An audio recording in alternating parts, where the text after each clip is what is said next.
Hi అండి అందరికీ. నేనైతే ఈవినింగ్ అయింది డ్యూటీకి వెళ్ళొచ్చేసరికి. ఇది సాయంత్రం వీడియో అండి. ఇంకా సాయంత్రం అయితే నేనైతే కొన్ని బియ్యం ఉండే దాంట్లో కొంచెం రాళ్ళు వేసి బియ్యం అయితే గాలిచ్చినాను. తర్వాత కొన్ని గిన్నెలు ఉండే వాటిని కూడా నీట్గా కడిగేసి ఇంకా ఇక్కడైతే బోర్లు ఇచ్చేసుకున్నాను.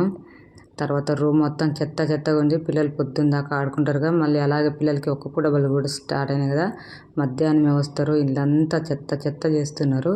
అందుకే ఇల్లంతా నీట్గా దద్దేసి బెడ్ కూడా నీట్గా దద్దేసి కూర్చొని అయితే పైకి ఎక్కిచ్చేసినానండి. ఎందుకంటే ఇది ఒకటే రూమ్ అండి, కాబట్టి కొంచెం నేను మాపేయడానికి కానీ కూడా ఇంకా స్పేస్ ఎక్కువగా ఉంటుంది అనేసి ఇట్లా చేసినాను. ఇంకా తర్వాత కూర్చి మంచిగా మాప్ అయితే పెట్టుకున్నాను.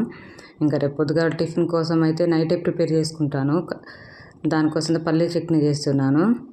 ఇంకా పల్లీ చట్నీ చేసేసిన దీంట్లోకి అయితే పల్లీలు కొంచెం ఆయిల్ వేసుకొని దాంట్లో ఒక 4-5 ఎండుమిరపకాయలు కొంచెం చింతపండు వేసి తర్వాత మిక్సీ పట్టుకునేటప్పుడు కొన్ని వెల్లుల్లి రెబ్బలు అండ్ జీలకర్ర వేసి మిక్సీ పట్టుకొని తాలింపు పెట్టేసుకోవడమే. ఎంత పని ఉన్నా కానీ నేను రాత్రే అన్నీ కంప్లీట్ చేసుకుంటాను అన్నమాట. కూరగాయలు కూడా అంతేనండి. కూరగాయలు కూడా కట్ చేసుకొని ఇక ఒక పక్కకైతే పెట్టుకుంటాను. మార్నింగ్ లేవంగానే హడావిడి ఉండకుండా. ఇక ఇంట్లో డుంబు నేనే ఉన్నామండి. ఇంకా నేనైతే మార్నింగ్ వంకాయ కర్రీ వండినాను, అదే ఉందన్నమాట. దాంతోపాటు చారు ఉండే అన్నట్టు. డుంబుకు చారే కావాలంటే చారే పోసి పెట్టినాను, వాడు అదే తిన్నాడు.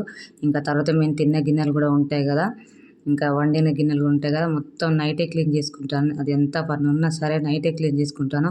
మార్నింగ్ హడావిడి ఎక్కువ లేకుండా ఉంటుంది. తర్వాత గ్యాస్ అయితే క్లీన్ చేస్తున్నాను. మా ఆయన వచ్చినాడు. ఎందుకక్క అంతలా నవ్వుతున్నావు అని మీరు అనుకోవచ్చు.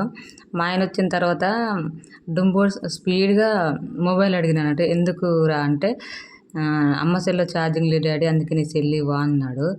ఇంకా మా ఆయన ఒక ఎక్స్ప్రెషన్ ఇచ్చినాడు అనమాట. నాకు బాగా నవ్వొచ్చింది. ఓకే అండి.